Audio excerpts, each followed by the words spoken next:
Donc, bonjour à toutes et à tous. Je souhaite à chacun la bienvenue. Vous soyez des habitués, peut-être là de passage, là pour la première fois, que vous puissiez vraiment vous sentir à l'aise et être dans la joie de notre Seigneur. Ce matin, nous allons avoir un culte un peu particulier. Il s'agit d'un culte un peu spécial et j'aimerais tout de suite introduire ce temps avec la lecture d'un verset qu'on peut lire dans 1 Corinthiens 12 au verset 26. Si un membre souffre, tous les membres souffrent avec lui. Si un membre est honoré, tous les membres se réjouissent avec lui. C'est un verset qui nous parle de souffrance, mais qui se termine heureusement aussi en nous parlant de réjouissance. Et c'est un peu à l'image de ce qui sera dit, de ce qui sera projeté ce matin, puisque comme Annie l'a annoncé dimanche dernier, ce matin nous allons vivre le culte du dimanche de l'Église persécutée. C'est un temps qu'on prend tous les ans. On prend un dimanche à part dans l'année pour pouvoir vivre ce dimanche de l'Église persécutée et pouvoir vraiment soutenir, penser, intercéder pour tous nos frères et sœurs qui malheureusement vivent la persécution.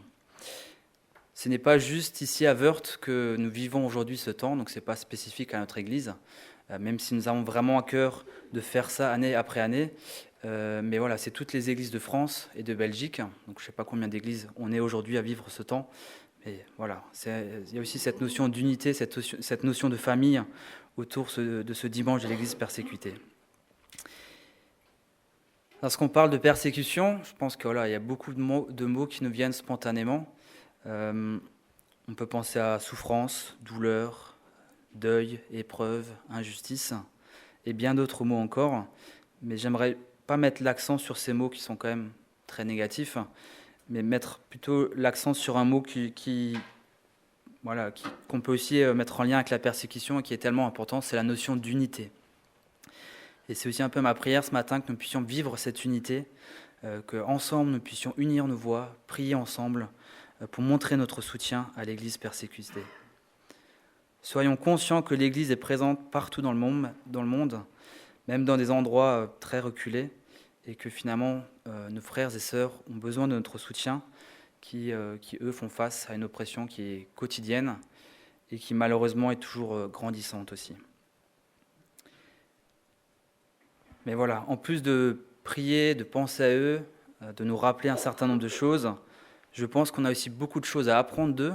Encore cette semaine, lorsque j'ai préparé cette présidence, en lisant les différents témoignages, et en voyant différentes vidéos, je me rends compte à quel point aussi ils peuvent être un témoignage pour nous, à quel point ils peuvent être un exemple pour nous, ne serait-ce que dans la persévérance, dans le courage, dans la patience.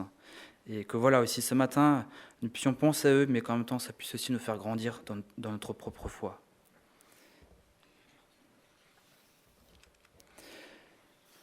Alors vous êtes sûrement rendu compte, il y avait quelques affiches sur certaines chaises, places réservées. Alors, je vous rassure, peut-être dommage, mais on n'a pas d'invité surprise où on attend personne d'autre. Et je voulais juste, par cette première image, symboliser une première chose, c'est qu'en fait, aujourd'hui, il y a plus de 360 millions de chrétiens qui sont fortement persécutés, ce qui représente un chrétien sur 7. Donc, alors, je n'ai pas totalement respecté une chaise sur 7, de peur que justement il n'y ait plus suffisamment de place ou de devoir trop séparer les groupes, ce n'était pas non plus l'intention, mais je voulais déjà que par là on puisse déjà se rendre compte qu'un chrétien sur 7 est persécuté dans le monde. C'est quand même un chiffre assez impressionnant. Et comme je le disais juste avant, j'aimerais ce matin que vraiment on puisse vivre cette unité, et c'est ce que je vous invite déjà à faire en prenant un premier chant qui dit « Nous voulons vivre l'unité ».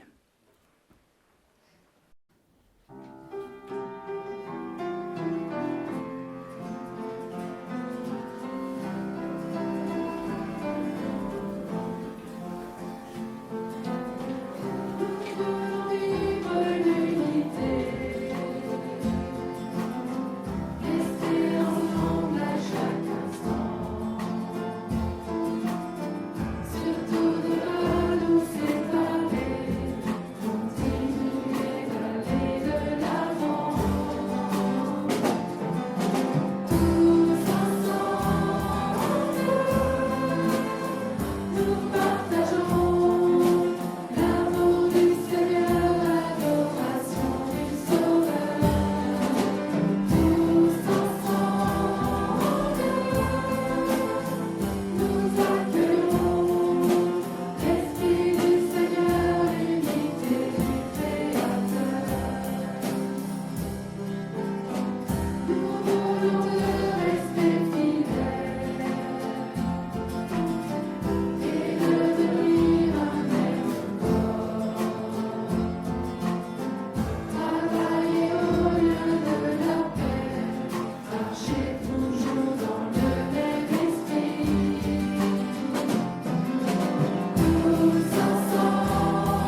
je fais tout de suite les annonces, comme ça les moniteurs d'école de dimanche peuvent aussi en profiter. Donc, le nouveau journal Étincelle est disponible. Donc, si ce n'est pas déjà fait, je vous invite à vous servir. Tout comme le programme du mois de novembre, que vous pouvez aussi retrouver à l'arrière de la salle. Au niveau des annonces de la semaine, donc ce soir, 19h30, vous pouvez rencontrer le conseil pastoral, si vous le souhaitez. C'est suivi à 20h de la réunion de prière en commun. Demain, 14h30, Senior en Armitac. Ensuite, on a les cellules de maison, mardi à Schwarbach, mercredi à Merculaire. Vendredi, qui est un jour férié, il y a le groupe de collégiens qui se retrouve. Samedi, les flambeaux se retrouvent. Et dimanche prochain, nous allons de nouveau avoir un culte spécial, puisque c'est un culte à thème, donc, qui aura lieu à 10h. Là aussi, vous avez des petits flyers, où le thème, c'est « La bienveillance se dégonfle, sauf celle de Dieu ». Donc Pascal a déjà fait une annonce dimanche dernier.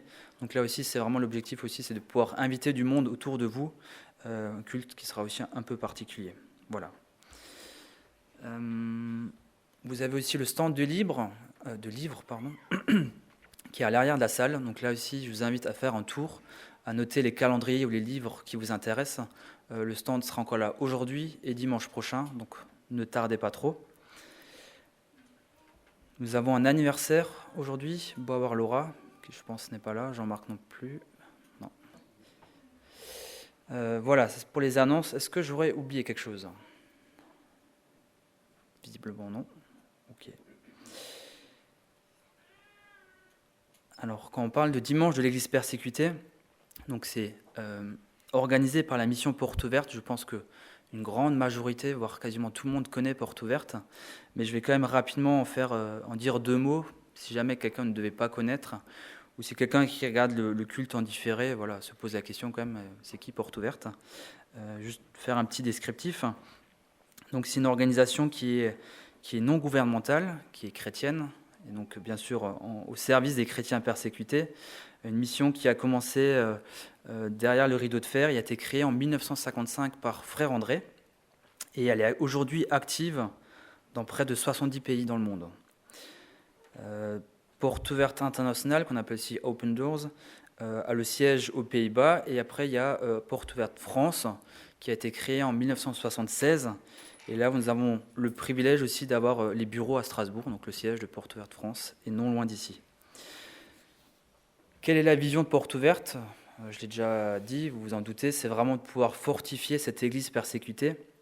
Et ils ont différents champs d'action, vraiment très axés sur le terrain. Donc voilà, on retrouve différentes choses. Les principaux, c'est bien sûr acheminer de la littérature chrétienne dans les pays où c'est interdit, où le régime ne le permet pas. C'est apporter des aides directement aux chrétiens sur place, en les formant, en formant des responsables, en formant des guides. C'est mettre en place des programmes de développement socio-économique pour vraiment les chrétiens qui sont dans une situation de grande détresse et de misère. Ils font aussi de l'humanitaire. Et après, il y a tout un rôle de communication, d'informer, de mobiliser, de fédérer les églises pour vraiment qu'on se rende compte de cette triste réalité et que nous puissions ensemble soutenir tous nos frères et sœurs qui sont persécutés dans le monde. Voilà. Donc ça, c'est vraiment les principaux champs d'action. Comme dit, vraiment très axé sur le terrain. Et pour vous donner un autre chiffre, en 2022, Porte Ouverte France a été engagée dans 148 projets sur l'année, donc quand même très très conséquent, et des projets qui sont systématiquement adaptés au contexte du pays, du monde, selon la situation. Donc c'est chaque fois des projets très spécifiques selon la situation du pays. 2022 a aussi été marqué par une autre nouvelle, plutôt une triste nouvelle, celle du décès de Frère André, donc comme je l'ai dit, qui était le fondateur de Porte Ouverte. Il avait 94 ans, et moi personnellement, c'est une personne qui m'a toujours impressionné, que j'aurais voulu rencontrer, que je n'ai pas pu. Et juste pour citer une phrase qu'on verra aussi dans une vidéo tout de suite, où il dit « C'est un véritable homme de foi, un homme de prière, un homme intègre ».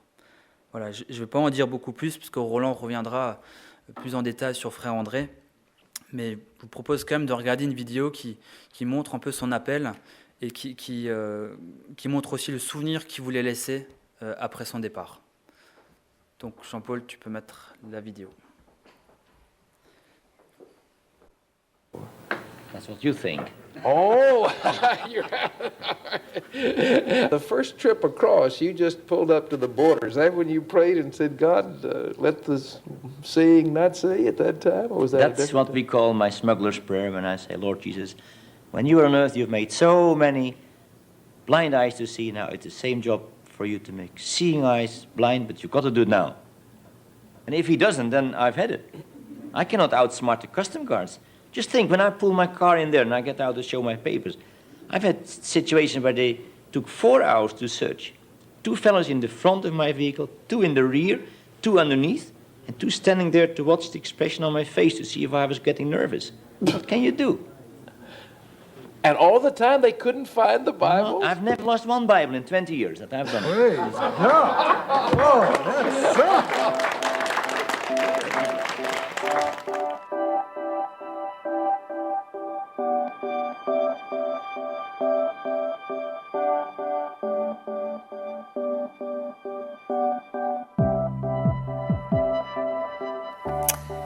When God calls you, me, anyone, it's with a plan, a purpose.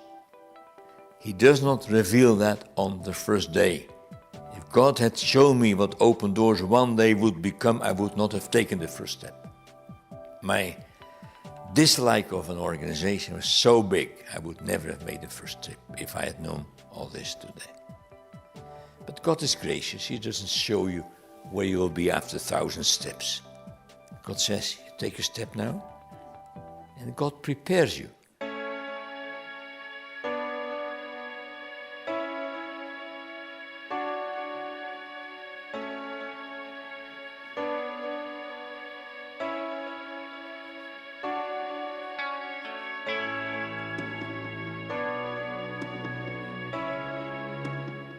Any part suffering, Paul says in 1 Corinthians 12, must be able to be felt in the entire body.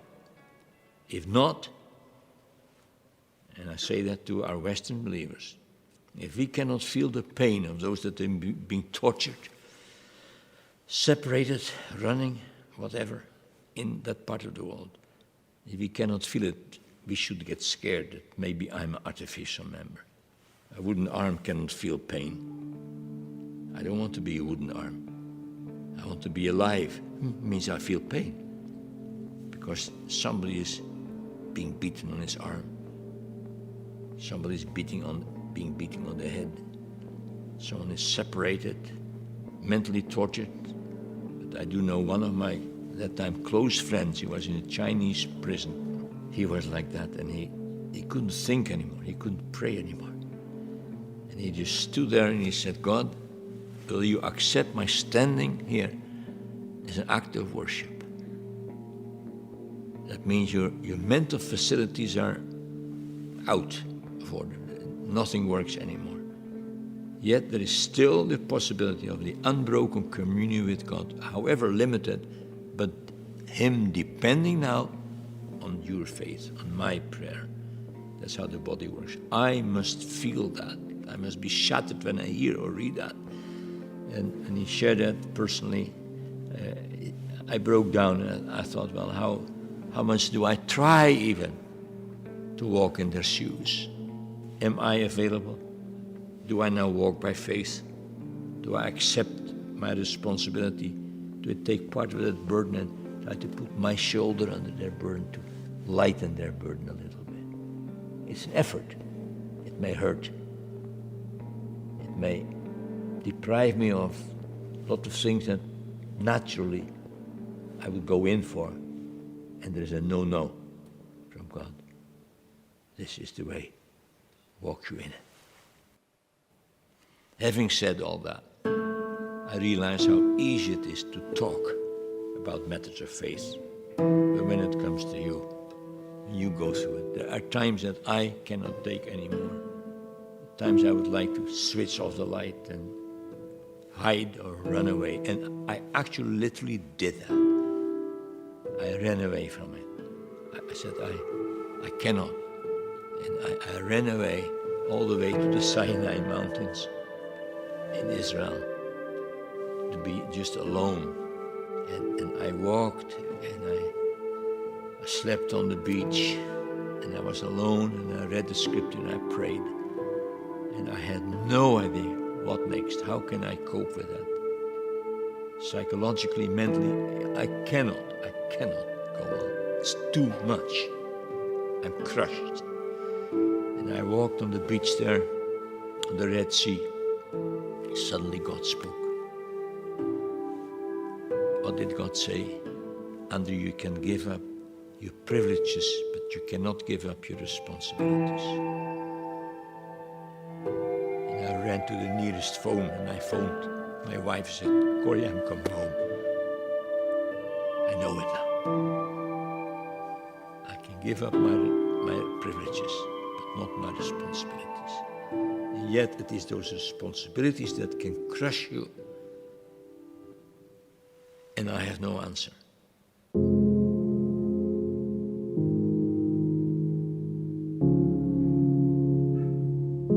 We all, including first of all this young man, have a need to grow in the Lord Jesus Christ. What does John say when he sees Jesus? I must get smaller. He must get bigger. And that's a process. And everything in the Christian life is a process. Some things may start with an explosive illustration or revelation or vision. Most of it develops quietly, most of it, if not all of it, in many people's lives. But as you see a little light, you obey, and your obedience is the key to further revelation. Your obedience is the key to further revelation. Your obedience is the key to further revelation. You grow into it. And the things that I say may sound a bit profound to some, or maybe ridiculous to others, but it's okay with me. I speak from my experience. I know that I love Jesus more than ever before. I still know what I want to be, a man of faith, a man of prayer, a man of integrity. And I want to finish my life on earth as a happy, fulfilled, old guy. Amen to that.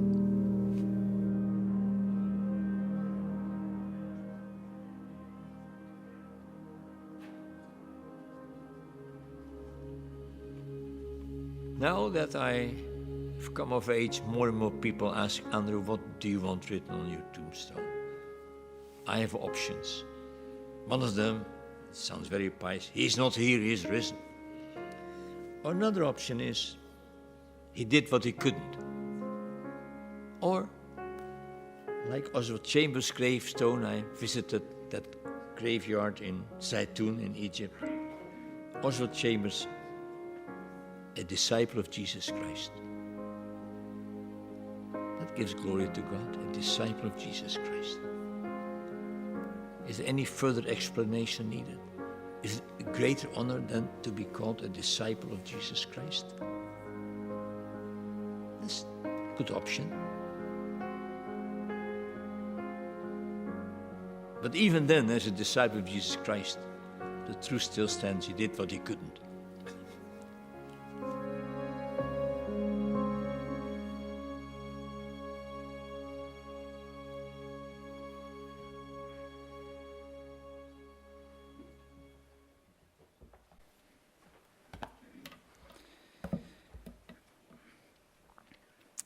Lorsqu'on parle de porte verte, de persécution, il y a aussi un outil qui est indispensable, qui est l'index mondial de persécution, un index qui est mis à jour tous les ans par Porte Ouverte, et cela depuis 1993, et qui a pour but de classer les 50 pays où la persécution est la plus forte. Alors ça ne veut pas dire que ça se limite à 50 pays, mais voilà, ils font quand même un top 50 selon un certain nombre de critères.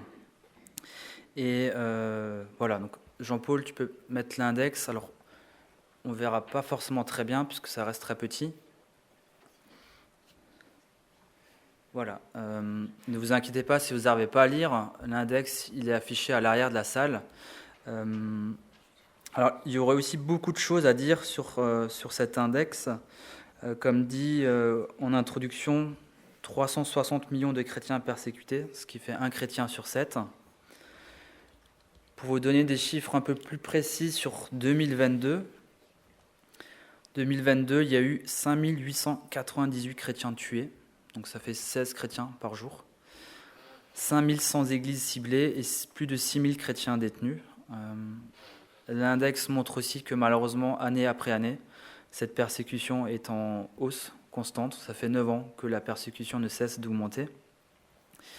Et l'autre fait marquant, alors là vous ne le verrez pas, je pense, sauf ceux qui sont peut-être au premier rang, il y a un fait marquant qu'il y a eu en 2022, c'est que il y a eu un nouveau pays qui est arrivé en tête de cet index, ce qui n'était plus arrivé depuis 20 ans. Puisque depuis 20 ans, c'était la Corée du Nord qui était première. La Corée du Nord était première de 2002 à 2021. Et pourtant, en 2022, la persécution a encore augmenté en Corée du Nord, donc de 2 points. Et malgré ça, ils sont passés deuxième. Donc le pays à être premier, c'est l'Afghanistan, qui eux étaient deuxième depuis 2018, et là, pour la première fois, passe premier. Alors à quoi c'est dû ? C'est dû, comme vous le savez, je pense, lié aux infos, à l'arrivée des talibans qui sont arrivés au pouvoir et qui a accentué vraiment cette notion de violence envers la population, envers les chrétiens, où les chrétiens se font tuer, même l'église secrète n'arrive quasiment plus à se retrouver, et tous ceux qui veulent quitter le pays, ça devient extrêmement difficile pour eux. Voilà, il y aurait beaucoup de choses à dire, je ne vais pas forcément m'étaler plus que ça dessus, je ne vais pas non plus ramener des chiffres qui sont assez déprimants. En tout cas, l'affiche, l'index est accroché au fond de la salle. Je vous invite à la consulter régulièrement. J'ai également ramené un petit manuel qui est spécifique à 2022, où là vous retrouvez un descriptif par pays. Ils expliquent aussi comment ils calculent l'index, pourquoi le pays est classé 30e. Voilà. Vous retrouvez beaucoup d'informations très riches. Je vous encourage aussi de temps en temps à prendre un pays et à prier spécifiquement pour un pays, ce qui est aussi très important. Voilà. En tout cas, si tous ces chrétiens peuvent tenir bon, malgré la souffrance, les douleurs, c'est aussi parce qu'ils peuvent s'appuyer sur Dieu, ils peuvent s'abandonner à Dieu et trouver secours en lui. Et c'est ce que je vous invite aussi à chanter maintenant, que nous puissions prendre ces 2 chants. « Je m'abandonne et mon secours est en toi ».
et mon âme charlie, créateur de la vie, mon secours est en toi. Je lève les yeux vers les hauts sommets, toi seul est mon Dieu, je proclamerai, toi seul est ma force, toi seul me restaure mon secours est en toi.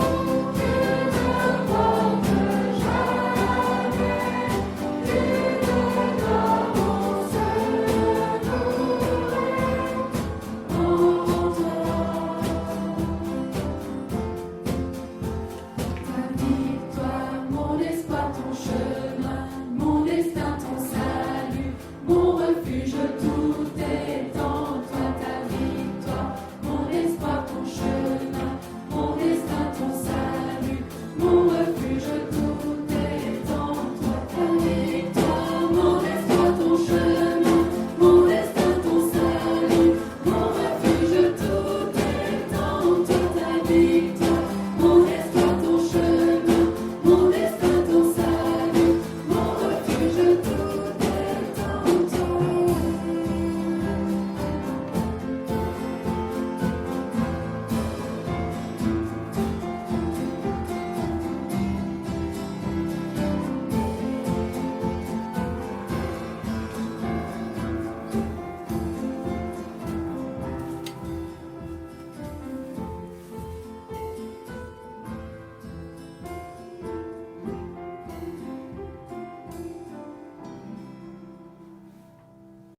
Vous pouvez reprendre place.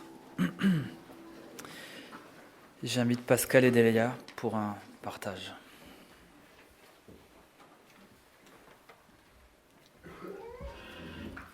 Voilà, bonjour à chacun, à chacune. Bonjour. On aime toujours passer ce temps avec vous au culte. C'est la grande famille réunie et c'est bon. Alors là, le partage qu'on veut vous faire aujourd'hui, c'est peut-être quelque chose qui va vous étonner, quelque chose à quoi vous ne vous attendez pas. Alors, cette semaine, on a eu la joie de fêter plusieurs anniversaires dans notre famille. On est un peu tous regroupés, une partie en novembre. Et quand on fait les anniversaires, c'est toujours le temps où, en tout cas moi, je regarde en arrière. Ben voilà, qu'est-ce qui s'est passé ces dernières années? Qu'est-ce qui s'est passé sur ce temps de vie de mes enfants? Mais aussi, je regarde toujours vers l'avant. Et je me dis qu'il y aura toujours un moment, il y aura un temps de changement qui va venir avec les années qui passent.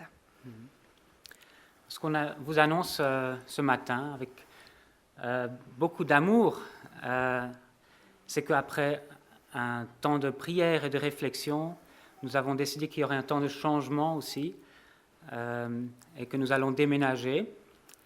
Pas tout de suite, mais ça va venir. C'est notre union d'église Perspective aussi qui est venue vers nous, qui nous a demandé si on était prêt à changer d'endroit d'église. Et donc, on a pris plusieurs semaines à prier, à partager, avec le conseil pastoral aussi.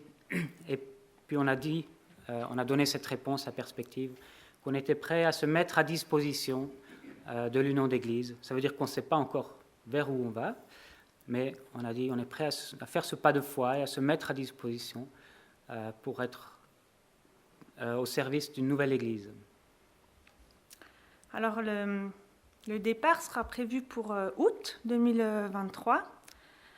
On veut vraiment suivre cet appel qu'on a reçu pour le ministère, d'aller avec nos dons servir une église.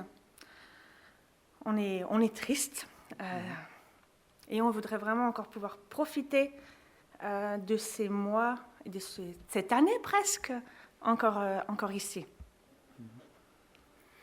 Alors, c'est parce qu'on vous aime qu'on a aussi décidé de le partager suffisamment tôt pour qu'on puisse ensemble se préparer, ensemble profiter encore de ce temps, mais aussi ensemble préparer la transition, la suite.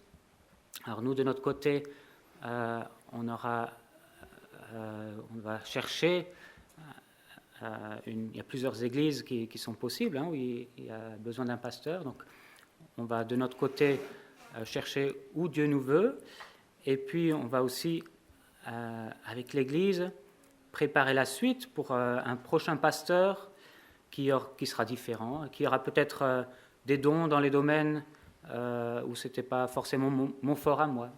Voilà, donc ça c'est... on pensait que c'était bien d'avoir le temps et de ne pas être pressé sur les derniers mois. C'est pour ça qu'on l'annonce aussitôt. On est bien conscient que ça peut libérer des émotions fortes. Et moi, je dis souvent que les émotions ne sont pas mauvaises, qu'il faut savoir les vivre. Et on veut accueillir ces émotions et on voudrait vraiment aussi pouvoir cheminer avec nos émotions pendant les mois à venir. En tout cas, on vous remercie pour tout ce qu'on peut vivre au quotidien avec vous, toutes ces années passées, c'est vrai quand on regarde en arrière. Et merci aussi pour ce qu'on va pouvoir vivre ensemble dans les prochains mois. Ce n'est pas aujourd'hui que ça se termine, ce temps où on est ici. Donc on veut encore vivre des moments forts avec chacun d'entre vous dans ces prochains mois. Voilà.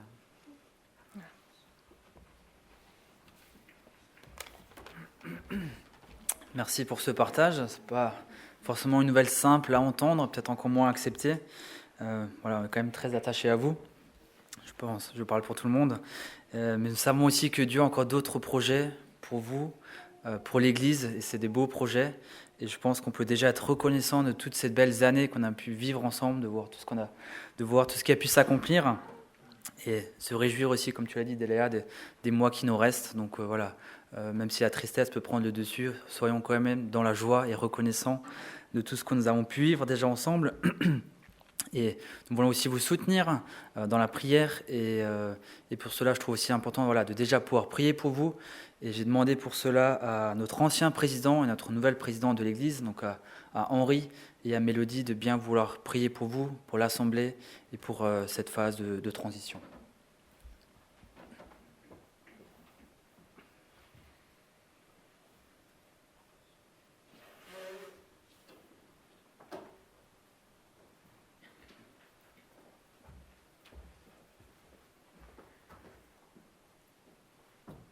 Mais avant de prier avec vous, j'aimerais vous laisser un verset que le Seigneur m'a mis à cœur ce matin pour vous.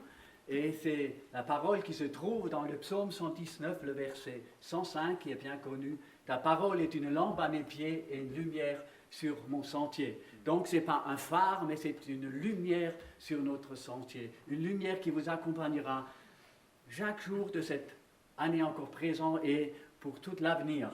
Que le Seigneur vraiment vous encourage à travers ces paroles.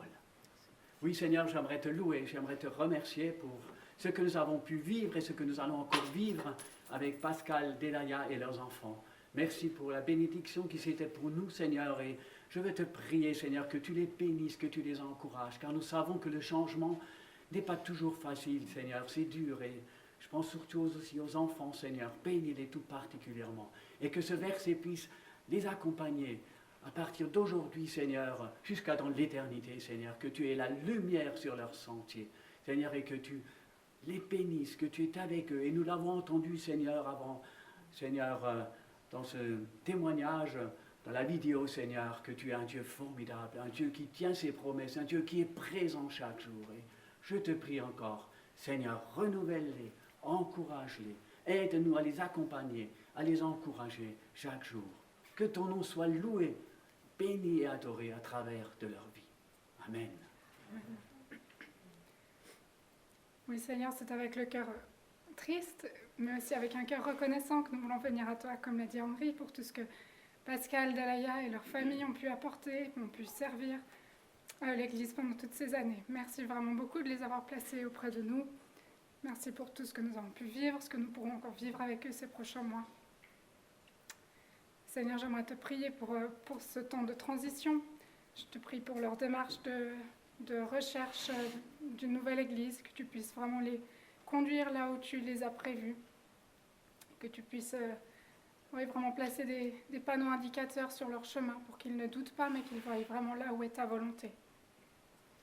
Seigneur, je te prie aussi pour le temps de transition pour notre Église, avec les différents services qu'ils rendaient, pour lesquels on aura besoin de trouver des remplaçants. Que tu puisses donner beaucoup de sagesse au conseil pastoral, au conseil d'Église, dans ce temps de transition, aussi dans la recherche d'un nouveau pasteur. Nous te remettons aussi déjà ce besoin et te demandons aussi de conduire toutes choses pour nous. Et Seigneur, j'aimerais aussi te prier en particulier pour les enfants, que tu puisses les bénir dans ce temps de transition. Amen.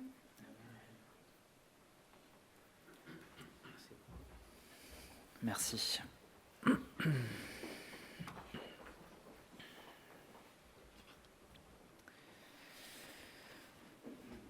C'est le moment pour les enfants de rejoindre votre groupe d'école de dimanche.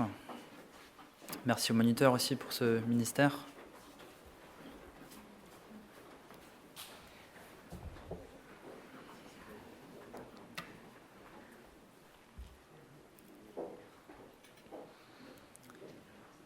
Et avant de passer un temps dans la prière spécifique à l'Église persécutée, nous voulons encore regarder une autre vidéo avec différents témoignages.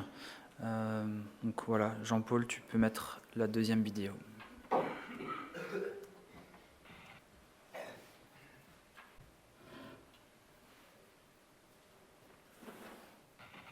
Taliban काबुल में आए थे उसी रात मेरी बहन ने अपने बेटे को जन्म दिया था।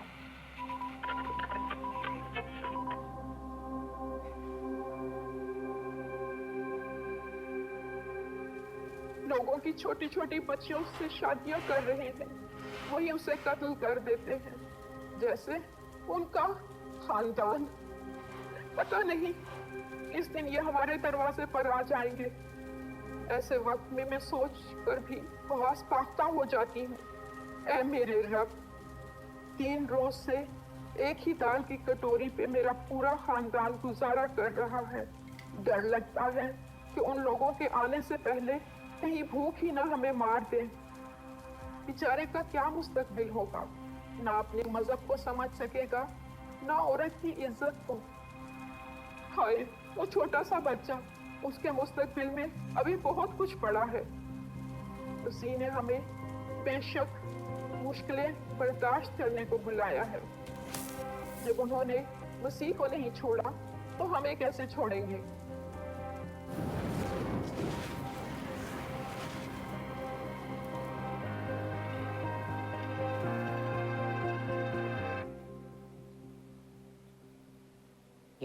À ce moment-là, la température était à son maximum.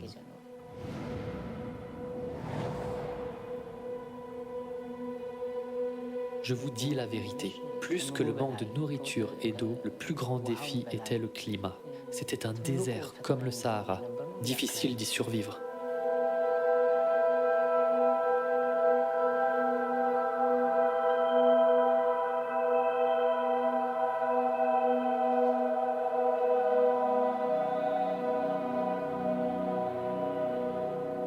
Pendant toutes ces années, le gouvernement m'a emprisonné à cause de ma foi. Je n'avais aucun autre chef d'accusation. Quand ils m'ont arrêté, ils m'ont mis dans une cellule de 2 mètres sur 1. Pendant des mois, je suis resté là, dans cette pièce étroite. Il n'y avait pas de fenêtre. Je ne savais pas quand le soleil se levait ou se couchait, ni l'heure qu'il était. On se faisait appeler au moment où on s'y attendait le moins, et on se faisait battre. Puis on m'a emmené dans un autre camp de prisonniers appelé Miter. C'est un endroit extrêmement chaud. Il y fait 38 à 40 degrés. Je devais ramasser du bois, des pierres, travailler à la construction de maisons. Nous étions traités comme des esclaves. Par tous les moyens possibles, ils essaient d'épuiser votre corps, votre esprit et votre santé. La seule chose qu'ils font est de vous menacer. Ils vous demandent de renier votre foi et de la haïr. Honnêtement, la tentation a été très difficile. C'était extrêmement dur de répondre à cette demande. Cependant, avec l'aide de Dieu, nous avons persévéré et dit non. Nous avons refusé. Dans une certaine mesure, notre refus a prolongé notre séjour en prison. Si nous avions dit oui, ils nous auraient libérés plus tôt. Et puis, ils ont fini par nous libérer. Ils nous ont avertis de ne pas nous rendre dans les églises des mouvements évangéliques ou pentecôtistes. Ils ont dit, si on vous trouve à nouveau dans une de ces églises, vous serez tués. Mais jusqu'à présent, par la grâce et l'aide de Dieu, nous continuons de nous rassembler clandestinement. Nous prêchons, nous servons, nous baptisons les nouveaux venus et nous étendons le royaume de Dieu.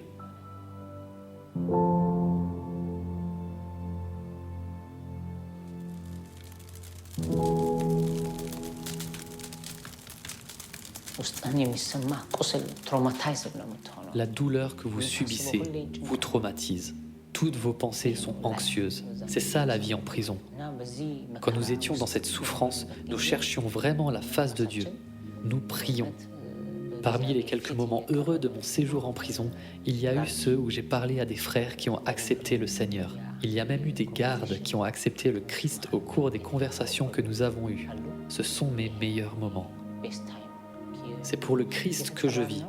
Je le sers encore plus depuis ma libération. Quand je vois la puissance et la grâce que Dieu m'a donnée après, c'est encore mieux qu'avant la prison. Oui, l'Église grandit, malgré les persécutions, et bien que les dirigeants de l'Église soient emprisonnés. Elle poursuit sa mission. La persécution n'a pas fait perdre à l'Église sa puissance. L'Église ne sera pas fermée. Gloire à Dieu. La lumière de l'Église brille. Son goût devient bon comme le sel. Au début, beaucoup disaient des choses négatives sur nous, les chrétiens. Mais quand les gens ont comparé ce qu'ils avaient entendu sur nous et ce que nous sommes réellement, ils ont vu que les accusations n'étaient pas vraies. Ils voient que nous sommes de vrais croyants. Ils voient la pureté de l'Évangile en nous.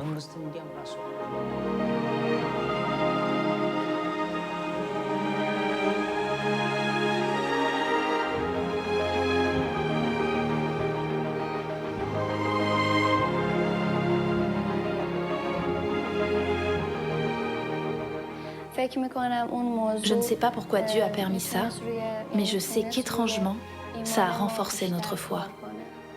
La persécution affermit la foi. Dans l'épreuve, ta foi se construit. Ils ont tout essayé, mais ils n'ont pas réussi à ébranler ma foi. Ils ont menacé de me tuer, mais ils ne l'ont pas fait. Ils ont voulu chasser nos enfants, mais pourtant, je continue de croire. Honnêtement, quand ces choses sont arrivées, la mort de mon mari et l'attaque de Boko Haram, je me suis rapprochée de Dieu. Je dépendais totalement de Dieu. Je ne me suis jamais éloignée de lui. Je me suis fortement accrochée à Dieu. Il est devenu un père, une mère et un mari pour moi. Le désir de Dieu est que notre foi se renforce à travers cette épreuve. Notre foi, la mienne et celle de ma famille, est plus forte maintenant qu'elle ne l'était auparavant. Après avoir connu le Christ, Dieu m'a fait grandir dans la prison comme le feu purifie l'or. Dieu m'a donné une foi qui est comme de l'or pur. Je suis tellement reconnaissante qu'il m'ait donné la foi de ne regarder que lui et de l'aimer lui seul. मुझ में इतनी जरूरत नहीं कि मैं अपनी खुशी, अपने गम और अपने मसाइल से आपको रोशनास करा सकूं। लेकिन मैं ये जानती हूँ कि मेरा मसीह और आपका मसीह एक है और हम दुआ के जरिए एक दूसरे के साथ जुड़े हुए हैं क्योंकि हम मसीह का बदन हैं। खुदा आप पर हमारी मुश्किलात अया करेगा और हमारी मुत्तफिका दुआ ही वाहिद हल है।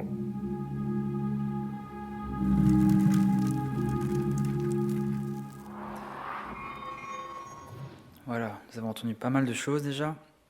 Nous voulons maintenant vraiment prendre un temps dans la prière pour tous ces sujets. Et Jean-Paul va ici afficher des sujets spécifiques à l'Afghanistan, puisqu'en ce moment, Porte Verte est en train de mener vraiment une campagne de prière spécifique à l'Afghanistan. Donc prenons un temps vraiment où nous voulons intercéder pour eux.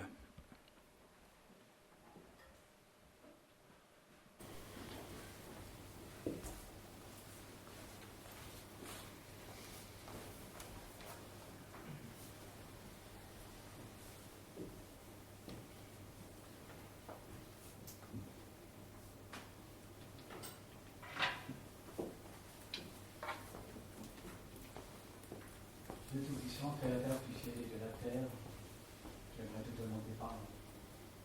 Quand je vois ces témoignages, Seigneur, j'ai honte de ma foi, Seigneur. J'ai honte, Seigneur, de ne pas oser davantage. Oui, Seigneur, pardonne-moi. Et j'aimerais te prier, Seigneur, pour toutes ces personnes qui souffrent, Seigneur. Je compare ça à mes souffrances et rien, Seigneur. Père, que tu les bénisses, que tu les encourages, que tu les soutiennes, et je veux te prier pour l'affermissement, Seigneur. Je pense tout particulièrement à Ariane, Seigneur, que nous avons rencontré cette année. Seigneur, que tu l'accompagnes, que tu la fortifies, que tu la bénisses, que tu l'encourages, que tu la gardes, Seigneur. Ainsi que tous nos frères là-bas sur place. Seigneur, merci, car tu es avec eux. Merci, car tu ne les lâches pas, Seigneur. Bénis nos frères, encourage-les et aide-nous à nous en souvenir. Seigneur, aide-nous, Seigneur, à les soutenir. Aide-nous chaque jour à prier pour eux. Seigneur, bénis toutes ces missions, Seigneur, qui travaillent dans ces pays. Je pense aussi à la mission du Carmel, porte ouverte, Seigneur, à Intercelle, ainsi que tous les autres, Seigneur, que nous connaissons. Seigneur, encourage nos frères à visiter nos frères dans le besoin. Et Seigneur, montre à chacun de nous, Seigneur, ce que tu aimerais que nous fassions pour l'avancement de ton règne. Seigneur, merci pour ta présence et merci car tu es un Dieu qui nous aime malgré tout. Béni sois-tu, honoré sois-tu, tout le peuple qui soit. Amen. Amen.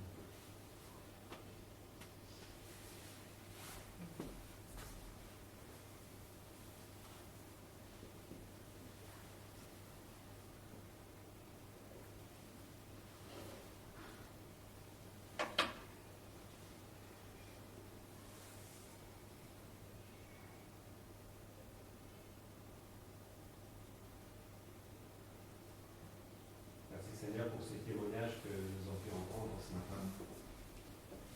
Ces témoignages qui nous bouleversent, qui nous interpellent aussi dans notre foi.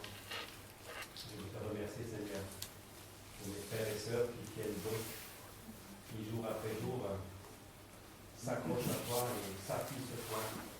Nous ne pouvons pas nous imaginer ce qu'ils vivent dans leur quotidien. Mais nous te prions de renouveler leur foi, de renouveler leur confiance en toi.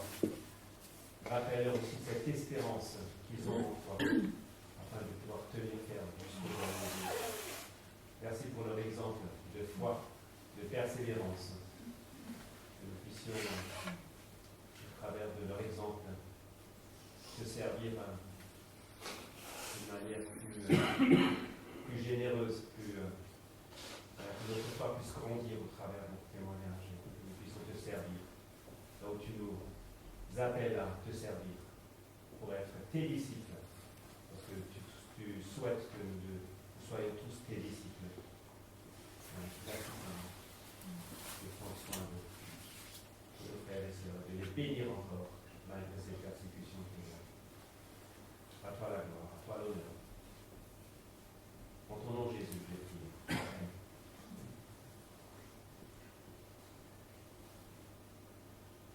Amen. Dieu, merci pour la puissance de ta parole.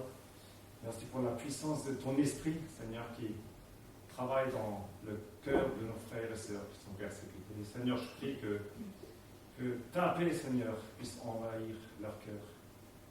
Et que, oui, ta parole puisse leur donner du courage, Seigneur, pour vivre le présent, le maintenant. Amen. Seigneur, je veux te prier pour l'Afghanistan. Tu vois à quelle vitesse la persécution augmente. On va se dire pour les chrétiens de vivre là-bas, dans cette peur. Je veux vraiment te remercier ces personnes qui ont demandé, qui n'ont plus de nouvelles, que tu puisses les entourer, les aider, que tu puisses nous mettre à cœur qu'on continue à prier pour eux. Que toi tu es là avec eux, malgré la situation où ils se trouvent.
ses collaborateurs, tous ceux qui restent dans cette mission, de les encourager encore pour la suite. Et Seigneur, nous ne savons même pas tout ce qui a pu être fait dans tous ces pays, Seigneur. Nous voulons être reconnaissants. Ça nous montre encore que quand on t'obéit, tu bénis et tu donnes vraiment des fruits. Merci Seigneur, parce que tu veux encourager encore ce travail dans le monde. Et aussi que ce soit un témoignage pour les autorités, pour partout où ils interviennent. Au nom de Jésus. Amen.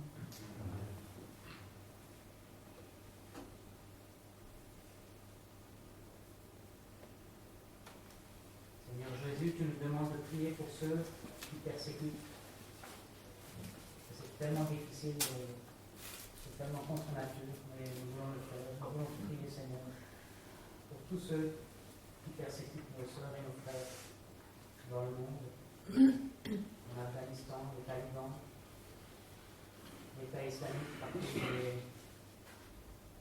il est présent, dans les régimes communistes, et notamment en Corée du Nord. Toutes ces personnes qui pensent se libérer en persécutant les chrétiens, nous te demandons de les rencontrer, de leur faire grâce, de les sauver, de les attirer à toi. Révèle-toi, Seigneur, à eux au travers de nos frères et sœurs. Permets que, tout comme le centenier qui était au pied de la croix, qui a pu dire qu'il était vraiment le Fils de Dieu, permets que ces persécuteurs puissent aussi se rendre compte de cela.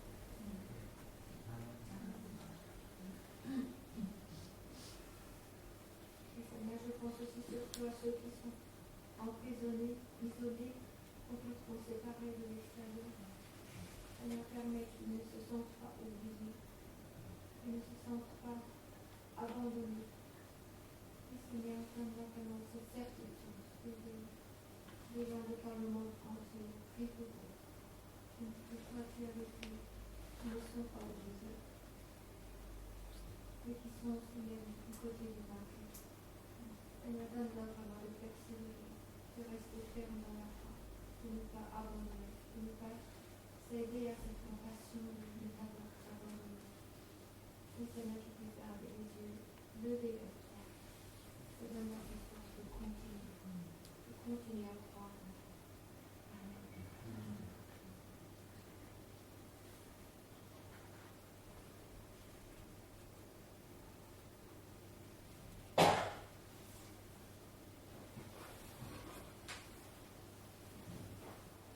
Amen. Amen.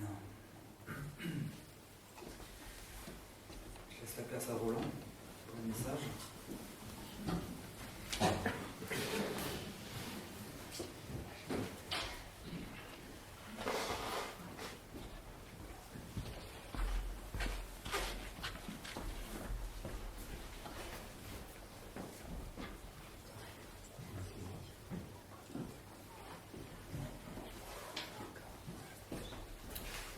Je vais donc vous raconter la vie de frère André. C'était un message un peu difficile à faire parce que j'avais trop de matière. Et quand on a 20 pages, on se dit mais qu'est-ce qu'il faut couper, qu'est-ce que je vais lire, qu'est-ce que je vais faire. J'ai montré ça à ma femme hier soir et puis elle m'a dit c'est pas utilisable tel quel. Alors, je ne vais pas vous lire, je vais vous raconter. Et j'espère que ce sera plus vivant et que si j'oublie quelque chose, vous me pardonnerez. Mais j'aimerais vous emmener avec André dans sa vie de foi, dans sa vie d'aventurier pour Dieu. Il a écrit ce livre, le premier, le contrebandier, ou le contrebandier de Dieu. Je pense que beaucoup d'entre vous l'ont lu. C'est un résumé de ce qui est là. C'est pas toute l'œuvre, parce que ce sont les 15 premières années de son travail missionnaire qui est là. Et donc, je vais commencer, non pas par le commencement, mais à 17 ans, après la guerre, son père lui dit qu'est-ce que tu vas faire de ta vie? Il avait dit à son voisin, M. Vestra, qui est un évangélique, moi je veux vivre l'aventure. Et devenir forgeron comme son père, ça ne l'intéressait pas. Il avait fait un peu de mécanique pendant la guerre, mais il n'a pas accroché non plus. Et puis, il a une idée. Je vais devenir militaire. Au grand désespoir de sa maman, il s'est enrôlé, il est parti dans les commandos, il est allé dans la future Indonésie. Alors, il était très fier avec son uniforme. Il aimait se montrer tout d'un coup à l'église avant de partir dans son bel uniforme tout neuf. Et sa maman lui a glissé une Bible dans son sac avant de partir. Sa maman était chrétienne. Mais lui n'avait pas l'intention de la lire. Le temps en Indonésie n'était pas du tout l'aventure qu'il espérait. La guerre l'a dégoûté. Tuer des gens pour ne pas se faire tuer, c'était pas ce qu'il voulait. Il se saoulait le soir et pour pouvoir repartir le lendemain. Et puis un jour est arrivé ce qui n'était pas prévu. Il a pris une balle dans la cheville. Il a failli être amputé de son pied. Puis le lendemain, on lui a dit « Tu marcheras avec une canne le restant de ta vie. » Alors, il n'a pas été rapatrié tout de suite. Il s'est trouvé dans un hôpital militaire et il y avait des sœurs catholiques, franciscaines, qui les soignaient, ces militaires blessés. Et puis, il était surpris par la gentillesse de ses sœurs, leur bonne humeur. Elle rayonnait de quelque chose qu'il n'avait pas. Et un jour, il dit à l'une de ses sœurs, mais qu'est-ce que vous avez à être toujours heureuse et souriante et sympa? Et alors la sœur le regarde et lui dit, mais tu plaisantes? Toi, le bon protestant, tu sais ça? Et elle tapote la Bible et elle caresse la Bible qui était sur sa table de chevet parce que ses copains lui avaient ramené sa Bible. Et elle lui dit, mais la réponse est là-dedans, c'est l'amour du Christ. Et là, il se met à lire la Bible de sa maman qui était décédée et qu'il ne verrait plus. Et alors il lit depuis le début, il saute des passages qui le barbent. Bon, il ne comprend rien, il continue, il arrive au bout, il arrive au Nouveau Testament, il lit à peu près, enfin peut-être pas toute la Bible, mais une bonne partie de la Bible. Et il ne comprend pas tout, mais ça le travaille. Il est finalement de retour en Hollande et il va à l'église. Il va à toutes les réunions qu'il peut. S'il y a une réunion le lundi soir, quelque part dans un village, il y va. Le mardi soir, il va ailleurs. Le mercredi, encore ailleurs. Sa copine lui dit, mais non, il faut que tu arrêtes ça. Il faut que tu ailles aussi une fois au cinéma, il faut que tu lises autre chose. C'est pas bon, ça. Il ne l'écoute pas. Il a un copain qui fait des études de théologie, mais lui n'avait pas fait d'études. Parce que pendant la guerre, le commandement allemand occupait son école. Donc il n'y avait plus d'école. Donc sa scolarité était un peu de briquet de broc. Alors, qu'est-ce que je vais faire maintenant de ma vie? il se convertit. Il se convertit par une nuit d'orage. Et le lendemain, quand il lit la Bible, c'est différent. La Bible lui parle. Il comprend ce qu'il lit, alors qu'avant c'était un peu du chinois. Mais là, il est en communication avec Dieu. Il ne sait pas trop ce qui lui arrive. Il en parle avec ses voisins et avec son copain Kiss, qui était étudiant en théologie, puis on lui dit, c'est la conversion. Les Vestra lui disent, c'est la nouvelle naissance. Il va toujours en bicyclette. Maintenant, il a une bicyclette. Il apprend à pédaler avec une jambe. Et il va visiter les églises tout ce qu'il peut. Un soir, il va avec son copain à Amsterdam dans une réunion d'évangélisation avec un évangéliste célèbre dont j'ai oublié le nom. Et puis, vers la fin de la prédication, l'évangéliste s'arrête et dit « Il me semble que dans la salle, il y a quelqu'un qui a un appel missionnaire. Je voudrais que cette personne se lève et vienne devant. » Non, personne ne bouge. Et puis, André et Kiss, ils se poussent du coup, ils se disent « Ça ne nous plaît pas trop cette histoire, on va sortir. » Et puis, ils essayent de sortir du rang, mais ce faisant, ils dérangent tout le monde, ils se font remarquer. Et puis le prédicateur dit « Ah, je les vois, ils sont là, 2 jeunes gens, oh mais c'est merveilleux, venez devant que je prie pour vous. » Et ils vont devant, et le prédicateur prie pour eux, et à la fin de la réunion, il les prend à part et il leur dit « Alors, vous êtes candidat à la mission, eh bien, on commence demain. Vous faites une réunion dans votre village, 15 heures, mais je serai là, hein. C'est moi qui assure. Hein. Vous rameutez le monde, et puis vous donnerez votre témoignage. » Alors il était là, tremblant, le pauvre André, il n'était pas trop sûr de lui, à 20 ans, mais le prédicateur a prêché, puis son copain Kiss, théologien, a donné son témoignage, puis il a raconté aussi son histoire. Et c'est comme ça que ça a commencé. Alors, devenir dans son église un missionnaire, ça aurait voulu dire devenir d'abord un pasteur, faire des études jusqu'au bac, et ensuite encore des études. Bon, ça aurait mis 12 ans. Alors il s'est dit, non, 20 ans plus 12, 32, c'est pas possible ça. Et il a cherché une autre voie.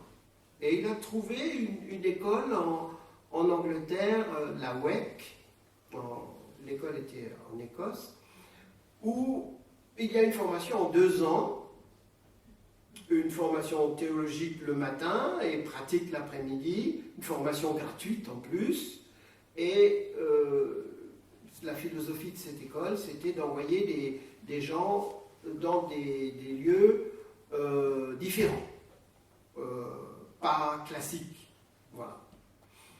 Et quand il annonce ça à sa copine, elle n'est plus d'accord. Elle dit, dans ce cas-là, tu m'oublies et on se sépare.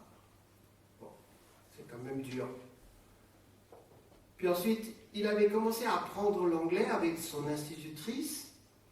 Et puis cette institutrice lui apprend qu'elle ne sait que l'anglais écrit.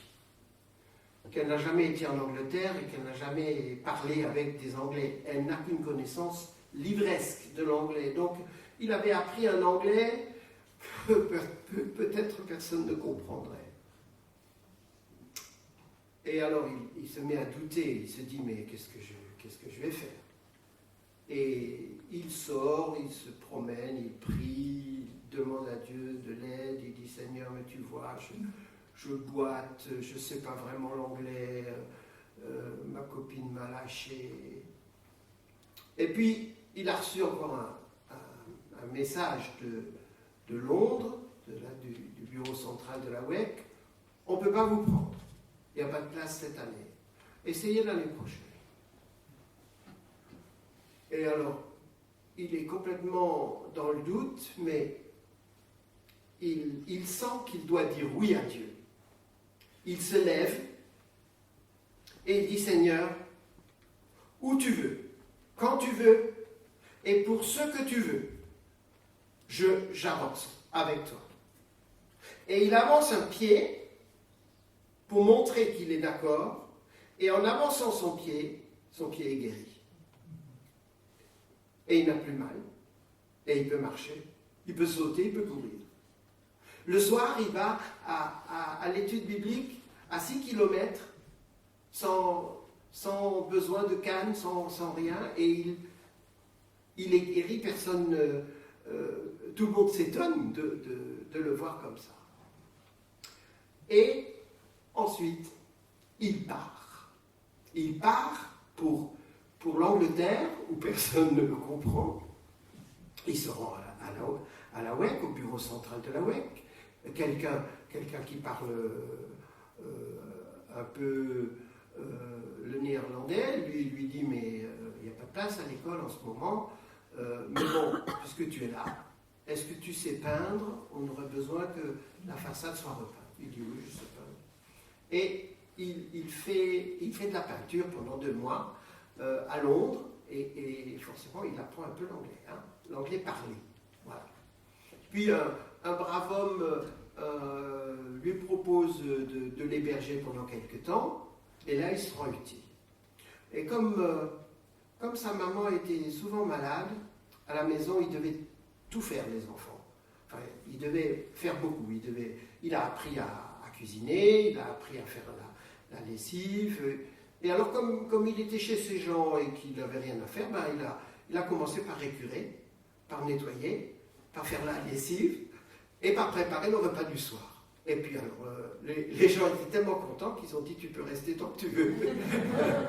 Jusqu'à ce que tu aies une place au collège. Ce qui arriva.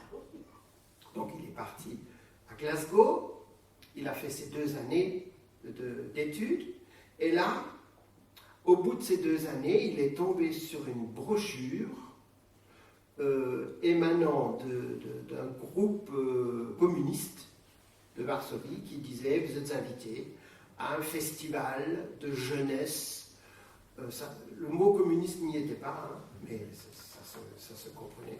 Un grand festival qui réunit les jeunes à Varsovie pour montrer la splendeur, la gloire du régime. Alors il écrit en se disant, ils ne me prendront certainement pas, parce qu'il précise, je suis chrétien, est-ce que je peux venir quand même? Et je me comporterai en chrétien. Et il reçoit une réponse, vous êtes le bienvenu, même en tant que chrétien. Bon, il y va, il emporte plein de documents en polonais pour les distribuer, des traités. Et au début, il suit un peu le festival, et puis après, il se sauve. Hein. Il se lève avant tout le monde, il sort du gymnase où il était censé dormir, et il visite des églises, il visite des quartiers, il voit la misère. Il voit des quartiers encore détruits de la guerre. Il voit des gens illettrés qui refusent le traité, non pas parce que ça ne les intéresse pas, mais ils ne savent pas lire. Et puis, il trouve des églises catholiques, des églises protestantes. Il entre dans ces églises, il essaye, il ne sait pas le polonais, mais il essaye de se présenter dans un allemand approximatif, et parfois il trouve quelqu'un qui le traduit. Donc il court-circuite complètement ce festival, et la dernière semaine, il prend son courage à 2 mains, il se met au coin des rues et il distribue des traités à tous les passants, jusqu'à ce qu'il n'en ait plus. Il n'est pas arrêté. Il n'est pas arrêté par la police en distribuant des traités au coin de rue et même à des militaires. Voilà. Il rentre au pays, il raconte évidemment toutes ces aventures dans des églises, dans dans des écoles, on l'invite dans des clubs. Et puis on lui dit, écoute, tu devrais repartir, il y a un autre truc comme ça en Tchécoslovaquie, tu t'inscris, tu y vas. C'est tout frais payé. Alors, le deuxième voyage en Tchécoslovaquie, c'est différent, parce qu'ils étaient un groupe beaucoup plus petit. Et ils étaient dans un bus. Et ils ne pouvaient pas se sauver, donc il était un peu coincé. On leur fait visiter évidemment les belles installations. Et comme ils n'arrivent pas à sortir du groupe, ben, il attend la bonne occasion et puis un dimanche, il se sauve. Il se sauve et il va visiter 5 églises. Et il réussit à prendre la parole dans des églises protestantes où il se présente comme un chrétien néerlandais. Il salue l'assistance de la part des chrétiens de Hollande et il donne ce qu'il a, enfin quelques traités, quelques documents en tchèque. Quand il revient, un journal prend contact avec lui et lui dit vous devriez raconter ça, parce que c'est pas banal votre affaire. Bon, il n'a pas trop envie d'écrire, il ne sait pas son truc écrire, mais une petite voix lui dit fais-le quand même. Et puis il se décide, il le fait, il envoie cet article à ce journal, et il n'y pense plus. Et puis tout d'un coup, un jour, le journal l'appelle et lui dit on a reçu des dons. Des petits dons, mais d'un peu partout en Hollande. Qu'est-ce qu'on doit faire avec cet argent? C'est pour vous. Et donc, la mission commence comme ça, avec des dons de gens qui ont envie d'aider des chrétiens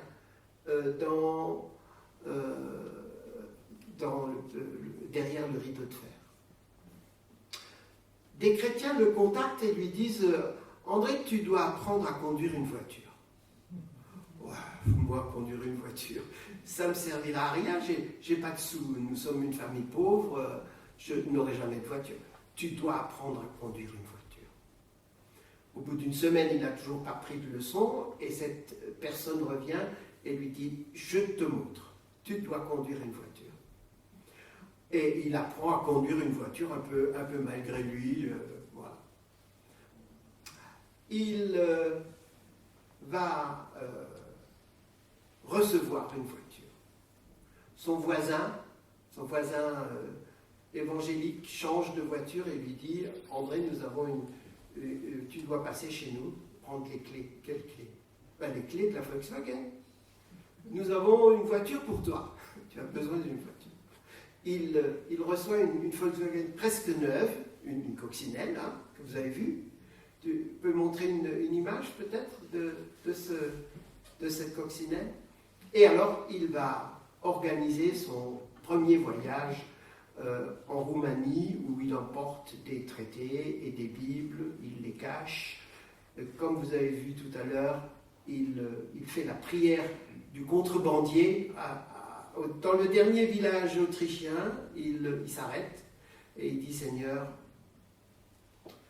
tu as ouvert les yeux des aveugles quand tu étais sur la terre, maintenant je te demande le contraire. Tu fermes les yeux des douaniers sur ceux qui ne doivent pas voir. Et puis, je te fais confiance. » Et il passe. Les douaniers s'intéressent à la voiture, ils demandent s'il a quelque chose à être déclaré. Il dit oui, j'ai un appareil photo, j'ai une montre, j'ai de l'argent. Bon, c'est tout. Oh, quelques petites choses. Bon, les traités, c'est des petites choses. Bon, allez, c'est bon. Et il passe. Et il avait un contact à Zagreb, il visite des églises, il distribue tout ce qu'il peut distribuer. Dans le sud du pays, c'est un peu plus difficile, parce que les gens vivent dans la crainte. En Macédoine, les églises, quand le culte est à 10h, les gens arrivent à 10h30 ou à 11h. et par petits groupes. Quand la réunion est le soir, les gens attendent la nuit pour venir et ils ne viennent pas tous en même temps parce qu'ils ont peur. Ils ne veulent pas que ça se sache trop et ils n'ont pas tant de Bible que ça. Les gens vivent pauvrement et ils sont très étonnés qu'un chrétien de l'Ouest vienne les voir. Et ça les touche, ça les remue. C'est pas seulement la Bible qu'ils donnent, mais de savoir que des chrétiens prient pour eux. Ailleurs dans le monde, ils se croyaient abandonnés de tous. Après la Yougoslavie, il y aura les camps de réfugiés. En 1956, la Hongrie voulait sortir du camp du bloc soviétique. Et l'armée rouge envahit la Hongrie.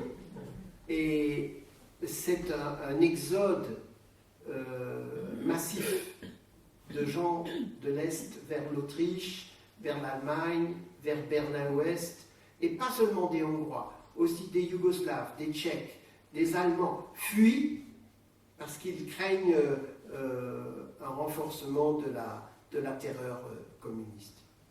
Et André va aller dans ces camps. Il va aider. Il va donner de son temps, de son argent. Il reçoit des aides, il reçoit beaucoup de nourriture, de vêtements, voilà. Et entre-temps, il trouve une épouse aussi, qui était infirmière et qui l'emmène dans ces camps. Pour elle, c'est terrible. Pour elle, c'est affreux.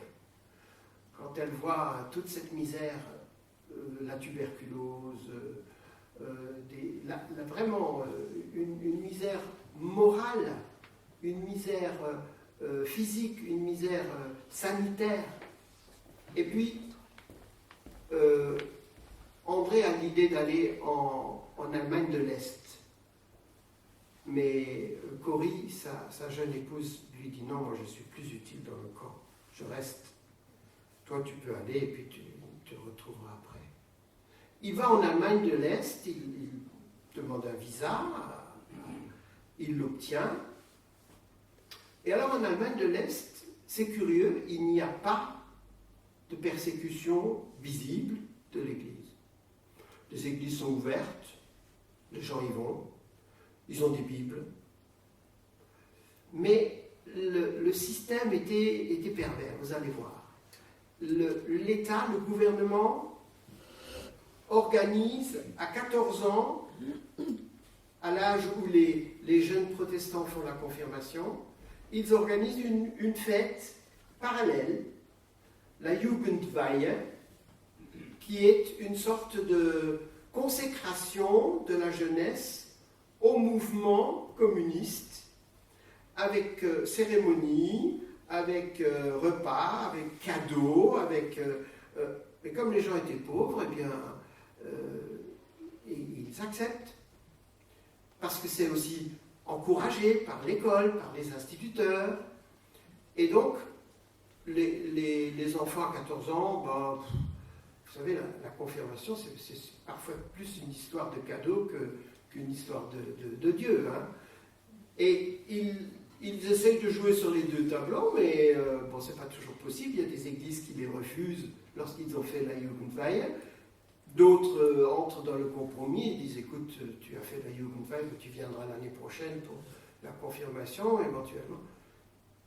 Et alors, le système était pervers parce que à tous les moments de la vie, pour le baptême, pour le mariage, pour l'enterrement, il y avait une cérémonie communiste qui prenait le relais et qui offrait des choses aux gens gratuitement.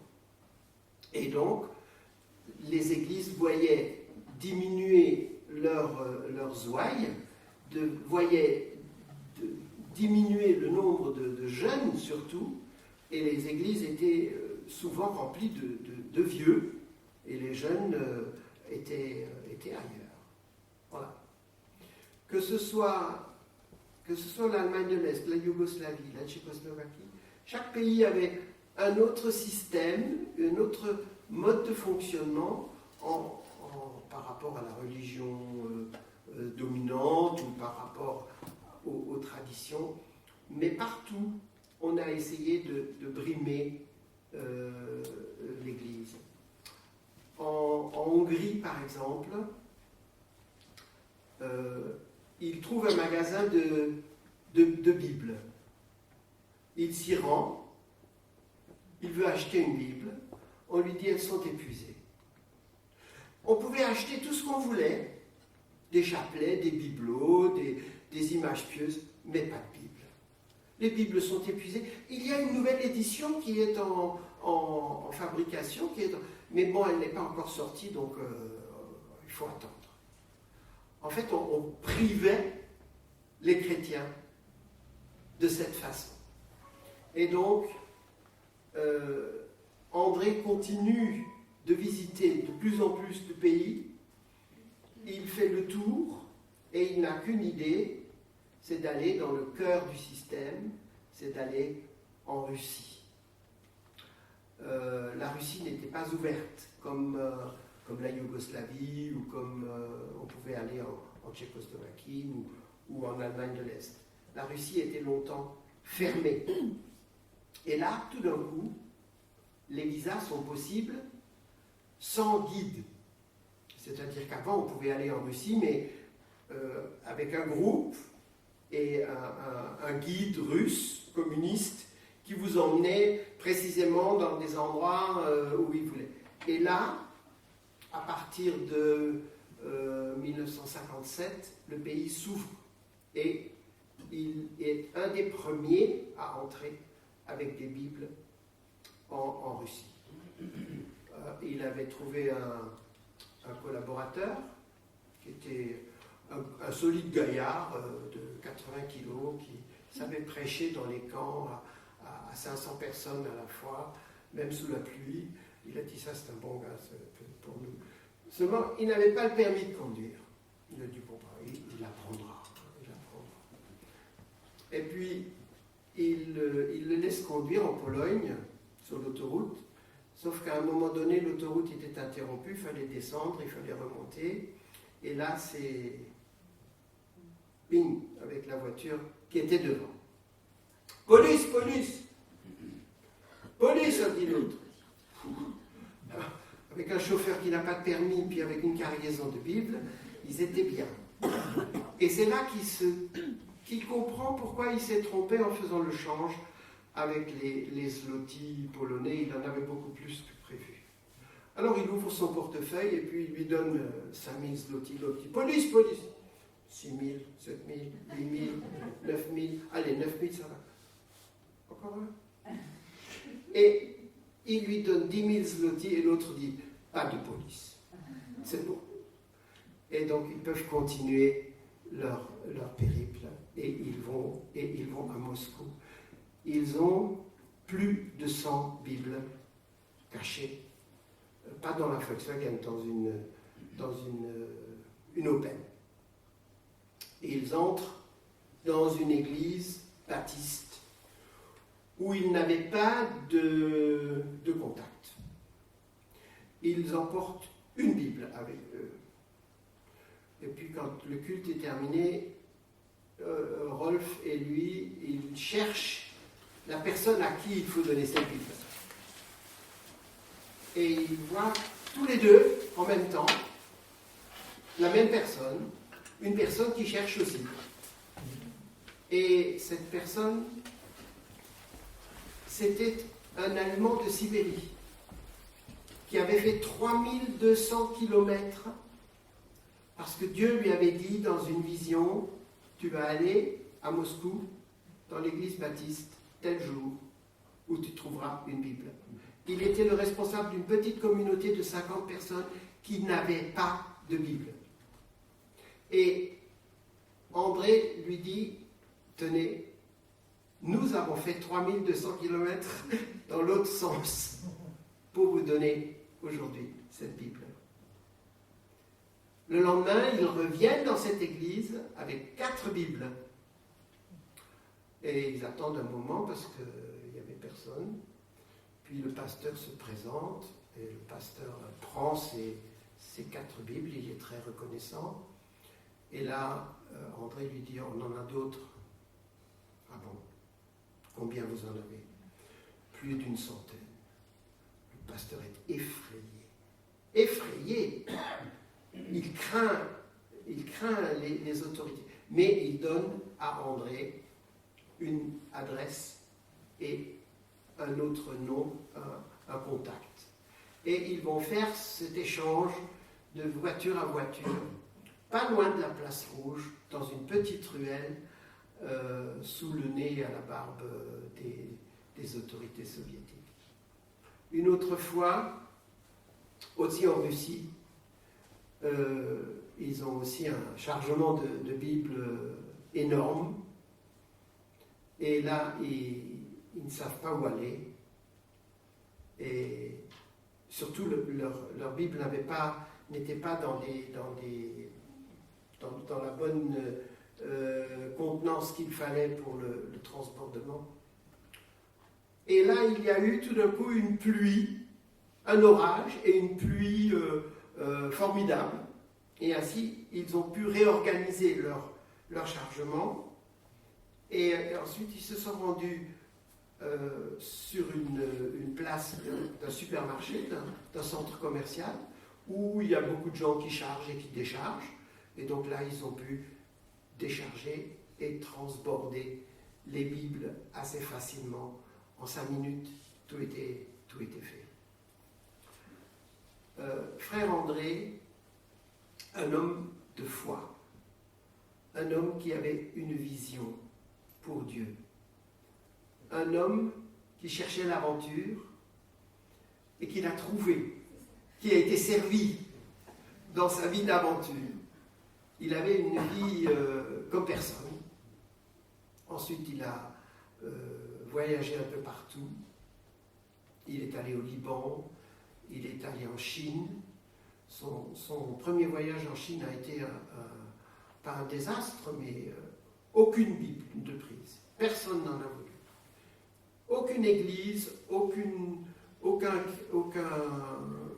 personne dans la rue. Et il a compris quelque chose. Il a compris que si on veut évangéliser la Chine, il faut que ce soit des Chinois. Parce que les missionnaires ne sont pas aimés. Les missionnaires, pour les Chinois, c'est des Américains. C'est forcément des gens liés à l'Amérique, donc à leurs ennemis. Et pour que la Chine puisse être évangélisée, il faut que ce soit des Chinois qui, de l'intérieur, viennent évangéliser la Chine. Alors, je m'arrête là parce que on pourrait raconter encore plein de choses sur la Bulgarie, sur la Roumanie, sur la Chine, sur son voyage dans les pays du Moyen-Orient. Mais à un moment donné, ce n'est plus l'histoire de Frère André, c'est l'histoire de la mission, Portes ouvertes. Parce qu'au début, il est seul. Il est seul avec sa femme, après il est seul avec un collaborateur, mais ensuite, il va y en avoir une douzaine. Et puis, aujourd'hui, ils sont des centaines, ou peut-être même des milliers. Et puis, il y a des collaborateurs qui viennent pour 3 semaines, qui font un voyage, et puis qui ensuite se retirent de nouveau. Ce ne sont pas des permanents. Et cette mission qui a été voulue créer un peu dans l'indifférence, qui est toute petite, est devenue aujourd'hui, comme vous avez vu, une mission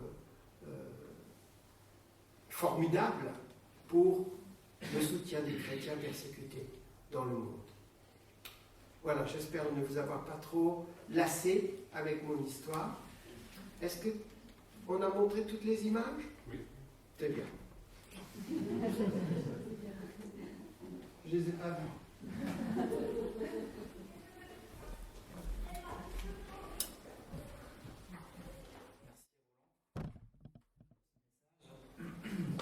Et avant de prendre un dernier chant, nous sommes aussi le premier dimanche du mois, ce qui veut dire temps de collecte.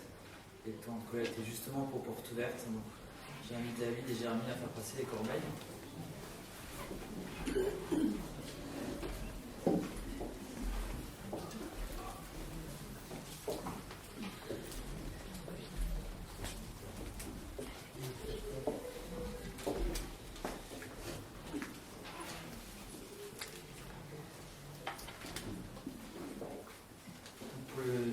Dernier chant, je vous invite à vous lever et nous pouvons prendre le chant Chaîne d'amour.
Termine avec une parole d'envoi qu'on peut lire dans 1 Pierre 4 au verset 12 et 13.